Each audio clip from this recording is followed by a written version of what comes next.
Come on, Bob. Let's go, Chet. We are in Atlanta and with the one and only, the great, the voice of the Octagon, Jon Anik. It's great to be here, Michael Bisping. Slide We're in over, your trailer. John. We're in your wagon What? and doing a lot of sitting around today, Mike. Yeah. Welcome to the world, the life of being an actor, John. Yeah. I'm with the movie star Michael Bisping. This movie stuff's quite a racket, man. A lot of sitting around. I tell you what, this might be my last movie, okay? Because I don't think I can take this shit any longer. I'm happy to be part of my third major motion picture, but this is my first extended shoot. We're here for 10 days. Well, I'm here for 11. That's right. I'm here for 11. But yeah, we are here in Atlanta. We're shooting something. We can't say what, but we're both on set. And it's great to have a familiar face around. It is. My brother John, we're killing some time in the trailers because that is what the acting life is all about. It is fun. It is great. And we're very lucky to get this kind of thing. But we thought we'd kill a bit of our boredom and talk about a few things. John, how are you, my friend? I'm doing great. And Michael, as many of you know, has been a part of a lot of different movies. This is the first time I've had like a trailer. So I'm trying to sort of manage boredom, and I figured he might have been taking a nap, but our trailers are connected, so I didn't know what the etiquette was. I mean, can I come say hi? So here we are. I'm sorry for waking. No, it's quite all right. But there's a humble little couch behind me. You know, I've got my suit on, and I was led down. I closed my eyes. I'm having a little nap, and Jon Anik was making a lot of noise outside, and I thought, you know what? He's probably bored. I'll wake up. I'm not being a good teammate. Come on, Chet. I'm bored, Chet. I think Chet's sleeping. Check back in on Chet later. But you know what? He's probably bored. I'll wake up. I'm not being a good teammate. You know what I mean? I'm like, fuck off, John. I'm having a nap. Right. I'm having a nap, but I got him up and straight away roped him into a bit of YouTube content. So I'm like, we're always working. Always working. John, you are always working. Tell me about your life, John. Well, it's crazy. This month in particular is one of the busiest months that I've had in 13 years working for the UFC, right? We have 2 pay-per-views and then our first trip to Saudi Arabia, which is a massive show on ABC. You'll be there as well. Yep. So to get this little opportunity that we're taking care of right now to have a 10-day window, it's crazy to think that we can actually fit this in, but it's one of the busier months. I actually am going to leave this weekend in the middle of the shoot. Don't tell anyone to go see my kids. It's been a crazy, crazy stretch, but I'm not sure I'd have it any other way. You know, my prime is a short time, and you know, I guess trying to make the most of it, but it isn't ideal for my family in a lot of respects, as you all know. Yeah, well, I say the same thing all the time. Obviously, you know, I'm very busy, but I'm blessed, you know, and it says, oh, I'm blessed. No, but I'm very, very fortunate, you know, and yeah, okay, it's a lot of time from home and it's a lot of traveling away and not seeing the children, and my wife is by herself at home.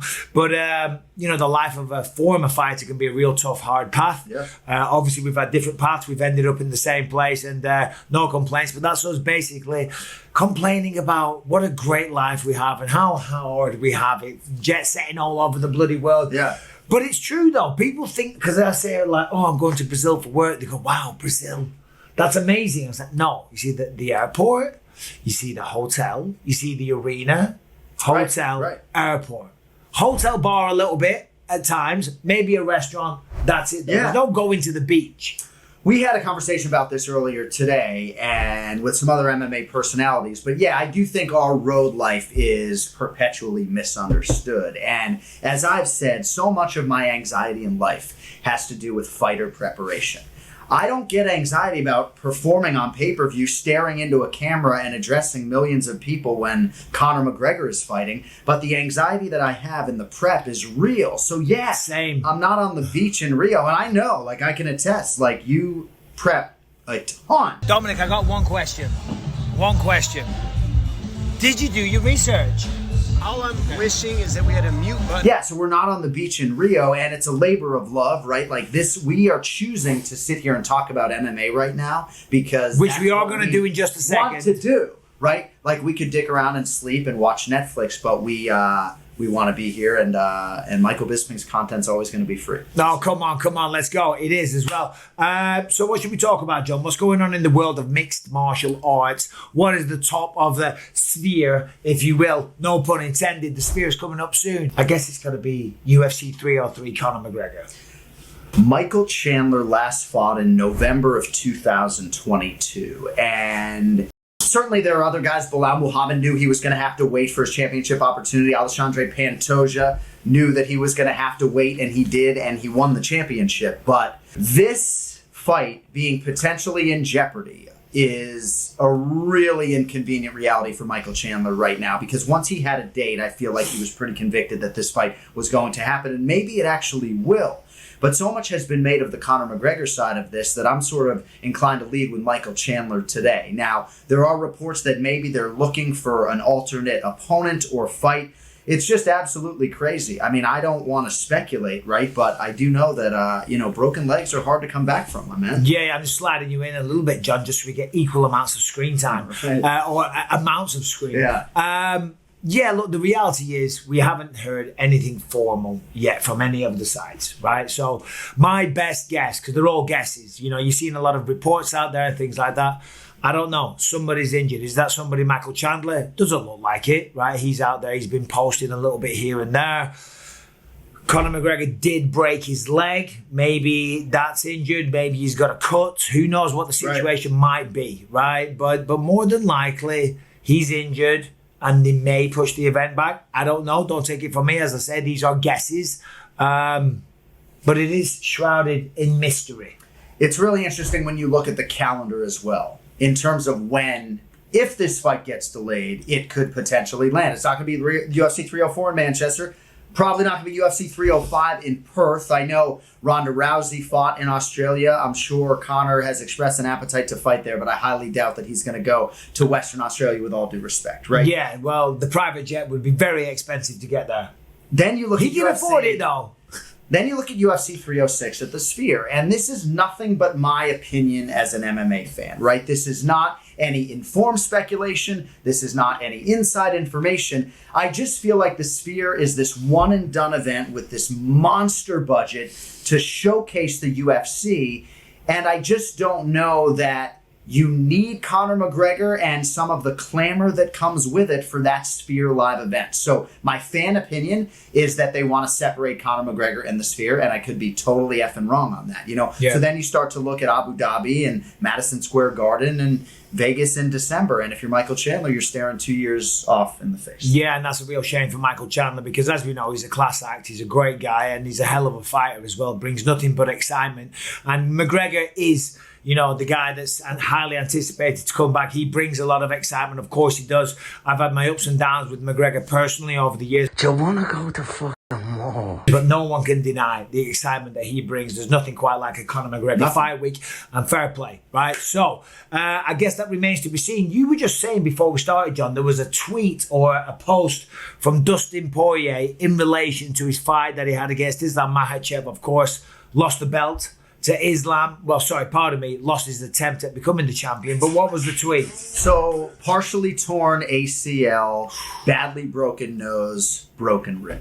Partially torn ACL, badly broken nose, broken rib. Wow. So Islam's got power. Oh, there's no doubt about it. He broke his face, and I think Dustin was aware of that actually in the fight. I think somebody maybe touched his nose, and he didn't want any more. That's why I remember that. He was like, don't do that or something. So I would imagine you and Anthony Smith touched on Poirier's fighting future as to whether or not he would retire. Or did you not touch on that earlier this week? No, we did. We did. Anthony and I spoke about it. We think Dustin will probably stick around for a little while, maybe have one or two big fights. I know, obviously, he spoke about not having the appetite to climb that ladder again, which I totally get. But given who he is, given how well he showed up at the weekend, given, I'm assuming, the healthy paychecks that he gets, and still only at 35 years old, the man's a lifelong fighter. This is what he loves. I think he'll go back. He's not going to need to heal up mentally or anything like that. He's not going to go home and feel sorry for himself. He'll be down, of course, because he didn't become the champion, which was a lifelong dream. Yeah. However, the thirst to get back in there and fight against maybe a Justin Gaethje for a rubber match, potentially a rematch against Max Holloway. There's even a fourth Conor McGregor matchup, even though he says he doesn't want that negative energy.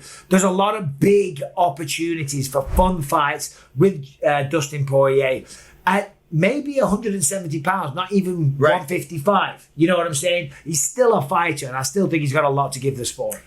I think he has a lot to give the sport. I just don't know what's going to happen, and I bring it up in the context of this injury because we'll see the extent to which that partially torn ACL has to be healed, right? I also have said, and I said this on our podcast this week, I do think this is a fairly fitting note upon which to go out. Highly competitive against the decorated UFC undisputed lightweight champion.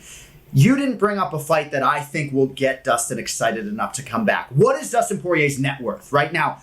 Is it $15 to $20 million? Because if it is... Do you think it is? I don't know. But if it is, coming back for $1.5 million, and again, I'm just throwing out a number there. So how do you quantify getting to 15 million? Because that's a large number. Yes, right. So I don't know how much the hot sauce plays into all of this. There were two That's a lot of hot sauce, bro. There were two There's a lot of hot sauce. Right, so hear me out, right? And maybe it's 10 million. Get closer right? for the But hey, microphone. financial advisors will tell you that you need like $7 million to retire right now. Okay. Right? So okay. We look like two schoolboys, by the way. So we're giving business advice. So I don't know what his net worth is. You know, do I think it's north of $10 million? I do. Now let me go through this real quick. 2 Conor McGregor pay-per-views, right? Did he get the red panty night though? Because just because you fight Conor doesn't mean you get it. I would imagine he got pay-per-view points. Okay, yeah, I'm not saying he didn't, but I'm saying it's just something to consider. I'm sure that he got paid very handsomely. I can assure you at UFC 291, when he was the main event for the BMF title, that he and Justin Gaethje got pay-per-view points. Okay, on that night. okay. And I'd imagine that pay-per-view did pretty well. I would assume so. There was perhaps some late negotiation for the Benoit Saint-Denis fight at UFC 299, if you recall. Yep. Right? He sort of maybe put that fight in jeopardy there for 24 hours or okay. so, right?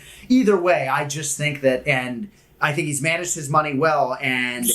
So what we're saying is, regardless, there's been multiple fights where he's been a partnership in the pay-per-view program. He's made a lot of money. He'll definitely have millions of dollars. There's also these other endeavors, which I'm sure there's things that we don't know about. There always is. I'm involved in all kinds of little business ventures and investments here and there. And of course, there's the hot sauce as well. Yeah. So he might retire. Let's say he's got $15 million. Does 1.5 to make him want to come back? Well, I think it is part of it. I really do. Because you can't make money like you can make in the octagon anywhere else. And Henry Cejudo found that out acutely. He's already come back and fought twice, right? And he's trying to get a third fight.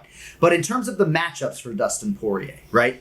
Nate Diaz at 170 pounds. I think even though there's some noise with that fight, maybe not on like a Conor McGregor or Colby Covington fight, there's less noise. And you know that Nate's going to show up on fight night even if he's injured, right? See, you got to get somebody who, when they sign on the dotted line, you know that training camp is going to be worth the squeeze and they're actually going to compete. He's 2-0 against Max Holloway.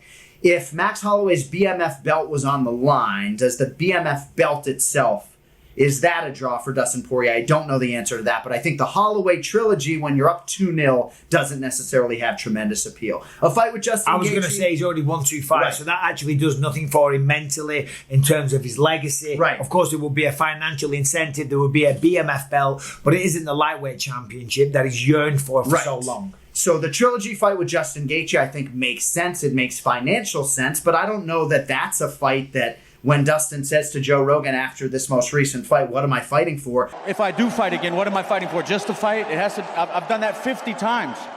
You know, I don't know. I got a little girl I love, and I got to see. I think this could be it, honestly, Joe. A trilogy fight donating brain cells against Justin Gaethje, to me, that doesn't make a ton of sense if I'm Dustin Poirier, right? And then real quick, Volkanovski, right? Alexander Volkanovski has clamored for fights against Dustin Poirier and Justin Gaethje. Clamor's probably the wrong verb, but in our fighter meetings, he has talked about fighting those lightweights even before he challenged Islam Makhachev for the title.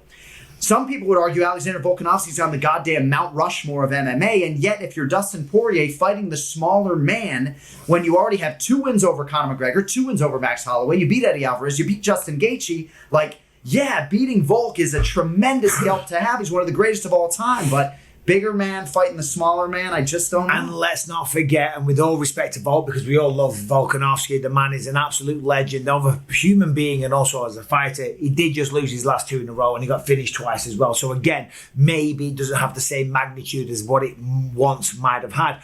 Also, regarding the injuries, I think that's something really to consider now as well, because he's 35 years old. They talk about this curse, the old man curse, that Volk showed up dressed as, with a flat cap and the walking stick and everything. But there is something to that. I was 37 when I retired. He's not too far behind that, let's be honest. Now with a partially torn ACL, a broken nose and a broken rib, the reality is now that the adrenaline's worn off, what are we on? It's Wednesday. he's in a lot of pain. He's bloody miserable. He doesn't care about losing the fight. He cares about what he's feeling when he wakes up. The fact that he can't breathe through his nose, that he's going to go see a doctor, probably have surgery on his nose, potentially have surgery on his knee. So it's going to be at least a year anyway, right? Let's be honest. Now he's 36. And by then, the life has moved on even more. His wife, his family, his children, his grandmother, his mother, you know, they get in there, they influence you, they talk to you. You don't need this. Look at the life you live. He lives down in, does he still live in Louisiana? Yes. $15 million goes a long way in Louisiana, bro, right?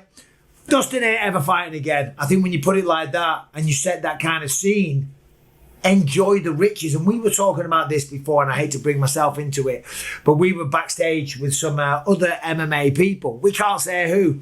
And we were talking about injuries. And this person that we were speaking to wasn't a fighter, but someone that's been around the sport at the highest level. And you would all know his name.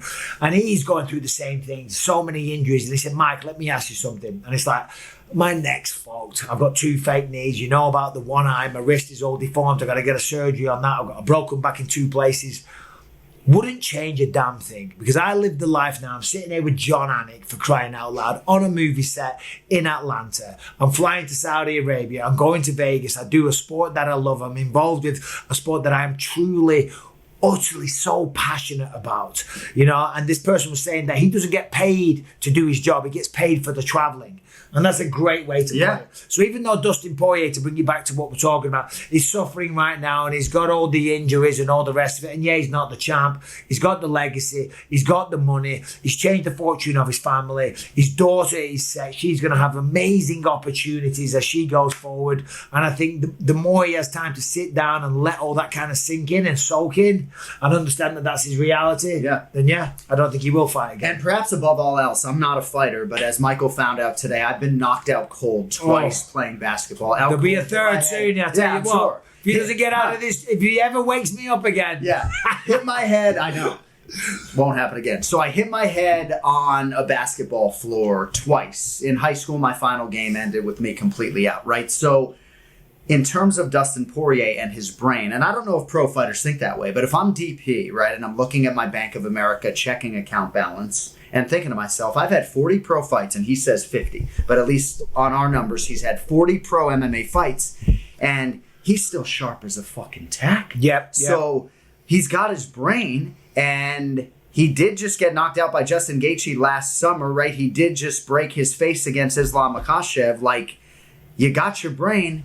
You know, I just don't know what fight it is. That's why I think the Nate Diaz fight is the only fight to me of all the ones I've heard that I think would pique Dustin's interest enough to have that one final fight. Because it's something new. It's a legendary opponent. People would want to see that.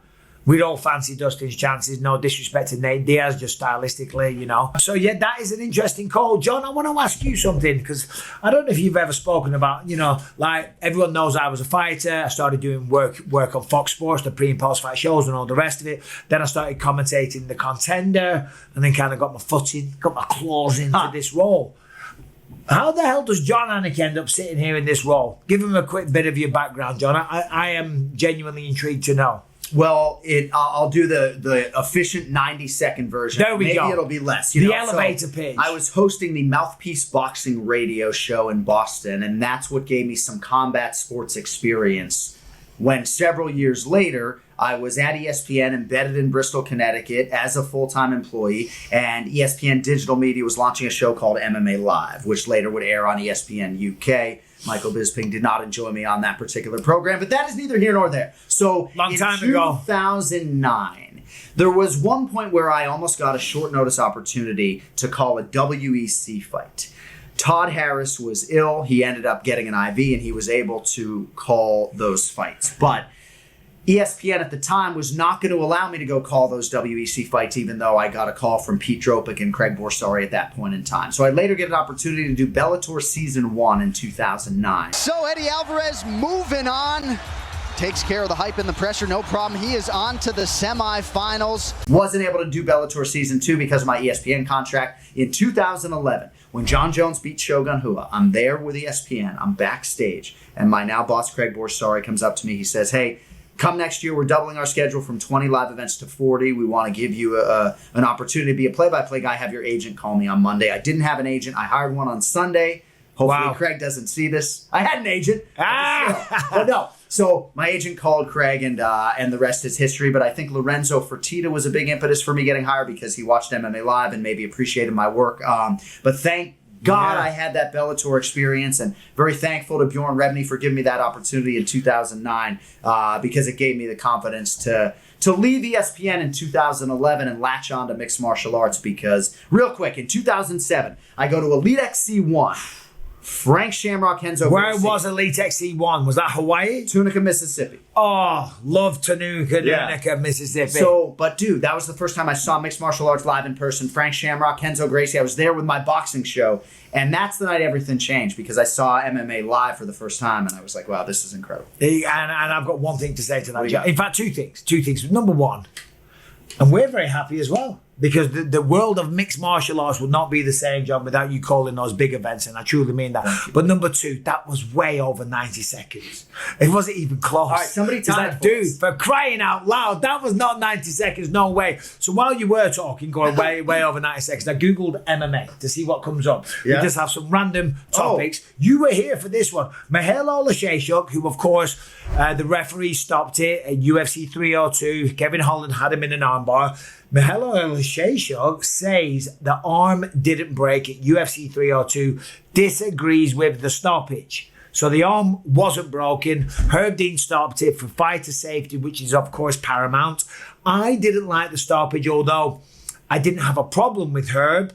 Other people agreed with it. What is your stance? So I stay in my lane on these broadcasts. Now, you may have noticed in that moment, maybe I challenged Joe Rogan a little bit, or at least I was trying to push over the fact that Michal Olashechuk was protesting and his arm did not appear to be broken. But everyone who I trust, like Joe Rogan and Kenny Florian, alleges that there was a clear dislocation and the fight should have been stopped. But I am in total agreement with you. Just as the play-by-play guy, I'm not an analyst. So in that moment, I'm not going to sit there and tell you that I don't know, man. I don't know if it's but in the moment, I did not like it. And especially when I saw Michal protest immediately, I felt like it was a little bit quick. And he also used the arm that was in the armbar to support himself as he stood back up. And I always say, we go through this sport, and I did a video on it recently, so I won't bore you on it too much, but I will repeat myself quickly.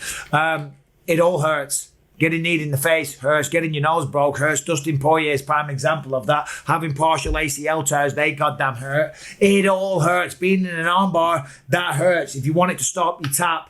If you don't tap, there's no need to fucking stop it, because we can get out at any moment, and it happens every single event. That's all he had to do, and it's not like it was flopping around like Jamal Hill against Paul Craig. So yeah, it is what it is. Well done to Kevin Holland. I am not trying to take away from that win. It was a slick armbar. It was deep. Herb Dean made the call, and I guarantee if maybe he didn't make the call, he probably would have got it eventually. You know, because you can only endure that kind of pain for so long, or until it actually snaps. So as I say, I'm not taking away from Kevin Holland. But Tony Ferguson, Charles Oliveira, he was in the deep armbar for a while. Dan Hardy, George St. Pierre in an armbar for a while. You know. What else have we got, John? What's on your mind? Anything? Well, it's interesting when you think about UFC 303 real quickly. And I don't know if you wanted to do this. No, please, let's do it. We're doing it. So, if there was a 30% chance that Conor McGregor was going to compete at UFC 303, and please take this from an MMA fan and not as the play-by-play voice of the UFC. If there was a 30% chance that he was going to compete, why do you cancel the press conference? So, when Daniel Cormier and others come out and say it's worrisome that it's postponed, and I think maybe even now canceled, because if he's fighting, why are we canceling the press conference, right? Then my initial thought was, is there a cut, but then maybe is it leg related? What do you do with UFC 303? What people got to understand, even though I know it's a $20 million live gate and everybody's freaking out, right?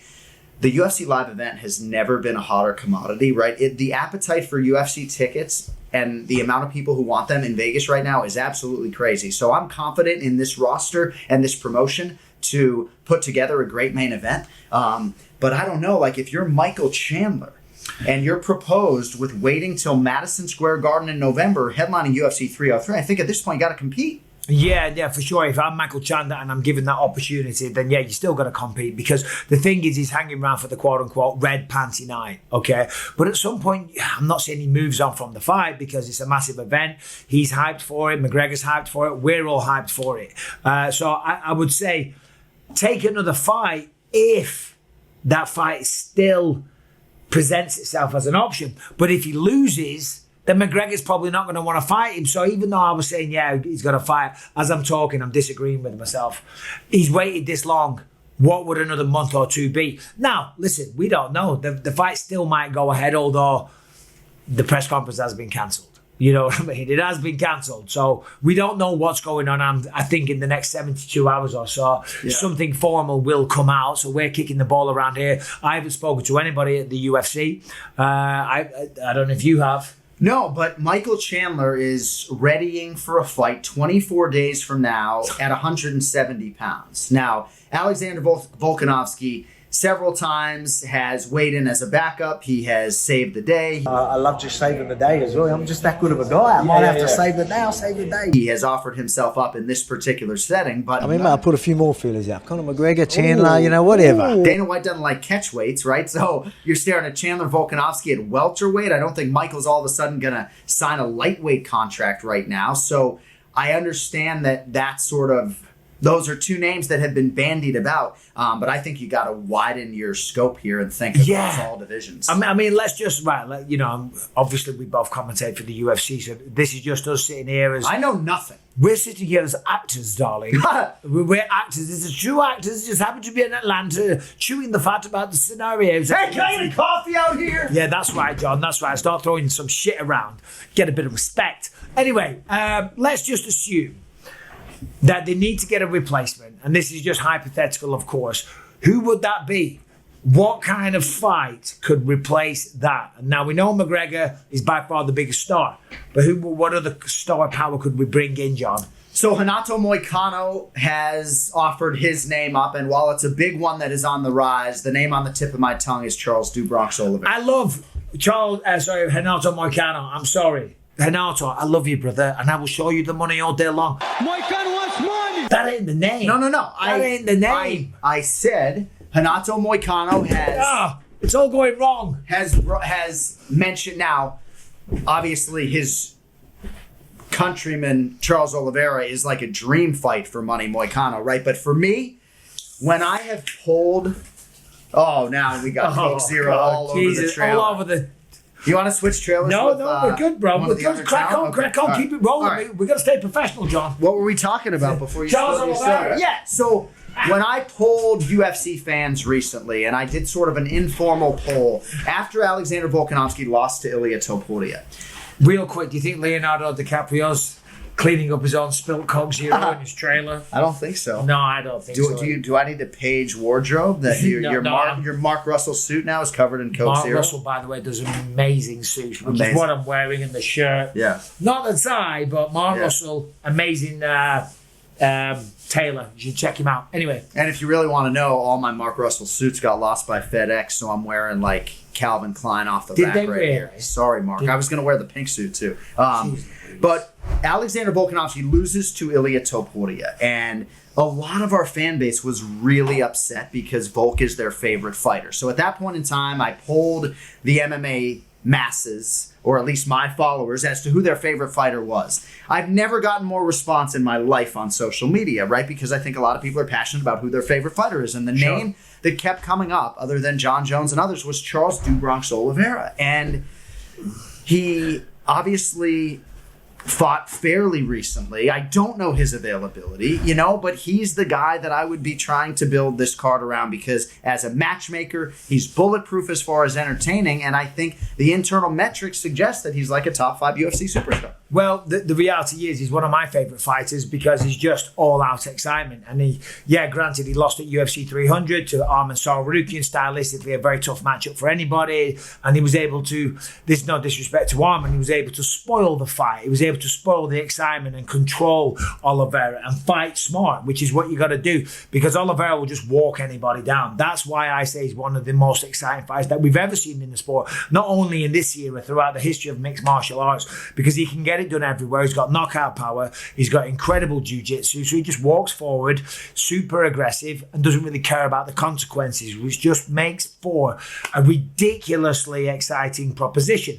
The reality is, who do you put him up against? Because he just lost to Arman. All right, let's forget about that. Yeah. Look at what he's done in the sport. It's incredible. It doesn't have to be a 155er.